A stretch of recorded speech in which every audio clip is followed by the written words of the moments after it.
Alright, what's up everybody? Today I'm going to show you how to use the sampler in GarageBand. Alright, the sampler is another technique to sample stuff. Alright, so we're going to go into live loops, start a new track. Alright, we're going to hit the plus here. And then we're going to select instruments. Alright, the sampler is under instruments and it's under the keyboard. Alright, right here where it says sampler. Alright, and a little musical notes. Tap that. Alright, so here is the sampler. Alright, let's just take a look. A couple things. The default sound is a bark sound, a dog barking. Alright, for some reason that's what they chose to go with. Alright, so if I tap the key, you'll hear a dog bark. Alright, if I tap to the left, it lowers the sound or slows the sound down. Alright, and if I tap to the right, it raises the sound or it makes the sound faster. Alright. So in music, making something faster and making it higher is also the same thing. Right here, if I hit this little right arrow, I can get it even higher or lower depending on how slow or fast I want my sample to be. All right. Let's get into how you can load different samples in here. All right. Up here where it says bark, if I tap on that, this is the sample library. All right. I have Polo G Rap Star already loaded, but let me show you how to do it. All right. You would click on this import button right here. All right, and any files that you've downloaded onto your iPad will be here in the GarageBand file transfer. So you hit that little download arrow and it gets loaded here into the sampler. All right, so now if I click off, you'll see it now says Polo G Rap Star. All right, notice here in the middle, this is the whole song here. All right, I'm gonna press and hold this key right here, it says C3. Now notice that's slower than the original song, so that's one way you could sample is slowing it down, right? All right, I could hit to the right. Notice that's faster. If I press to the left, all right, I get a little bit slower sample with it. So the fun thing is just to experiment with different keys and find a sound that you like, all right? Either higher pitched or lower pitched. All right, these blue arrows up here, what they allow you to do is you can highlight a specific part of the song that you want. All right, you can drag them, to the area you want. Now, most of the time when you sample, you want to find a part of the song that doesn't have drums in it. And the reason why is because when you want to sample something to make your own beat, you usually want to create your own drums, and you don't want the drum sound in. So I'm dragging it here to the front, very first part of the song. I'm going to create a sample with this part, all right? I'm just going to experiment a little with this lower sample here. I'm kind of digging this right here. Yeah, I'm liking that one right there. That's the part I'm going to use to create a beat with. So once you have the part that you know you're going to sample, we still have to think about beats per minute for that key you're sampling. All right, so I'm going to go here to the tempo. All right, right here where it says tap to set tempo. All right, this is where it's going to be a little tricky. I'm going to press and hold the part I'm sampling so that it keeps playing.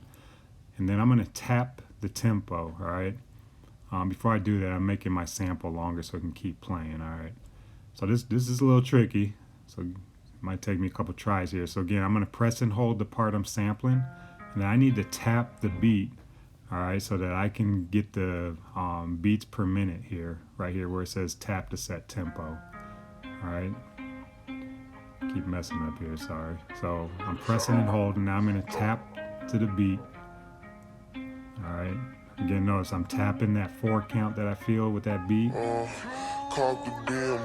got to do it for about 15, 20 seconds so that it hones in right on the beat. All right, looks like this is about 61 beats per minute. All right, so now I got that beats per minute set to the sample that I'm using. I can now record it, and when GarageBand records it now, the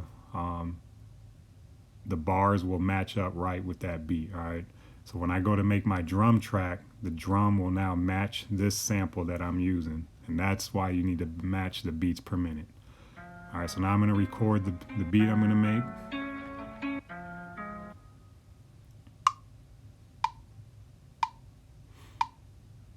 Make sure your metronome's on so that whatever you're tapping, you match the metronome beat. I'm getting a little funky with it. I'm hitting those first 2 keys, all right?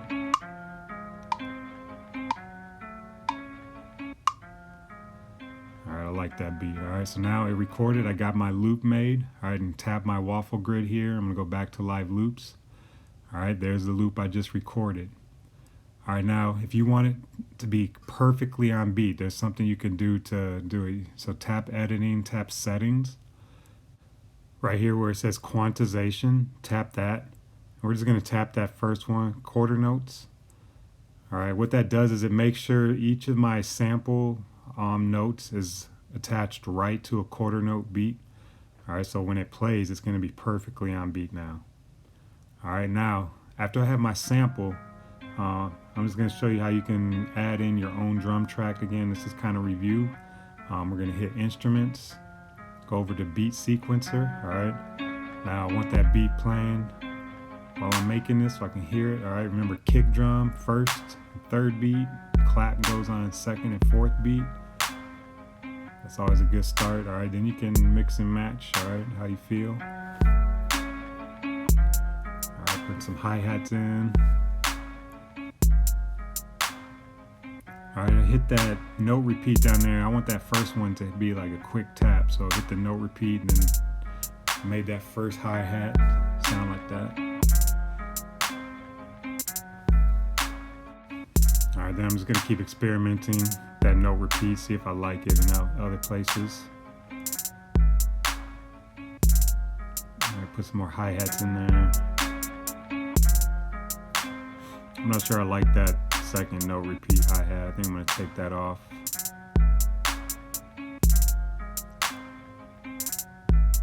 Yeah, I'm gonna take that one off there. So I'm gonna put that back to normal.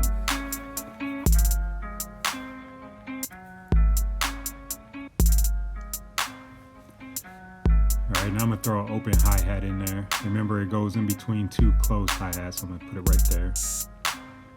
Yeah, I'm liking that. Now I wanna add some more kick drum parts, like at the second time through. All right, so I'm gonna hit that I button. I'm gonna change the length. I'm gonna double it to 32 steps. And you remember what that does is up here, it adds a whole nother section. I'm gonna click on that. All right, you can go back and forth, but I want the second time it plays through this beat, I wanna add some more kick drum up there. So I'm gonna, put some kick drums there. So that when it cycles through to that second time, that kick drum kicks in. Yeah, like that. That's what I'm looking for. All right, so now that I have my drum beat, I'm gonna turn the power off here, hit record. All right, sometimes it glitches like that. Just hit stop and redo it again. All right, so I'm gonna record that drum beat so I make my loop with it.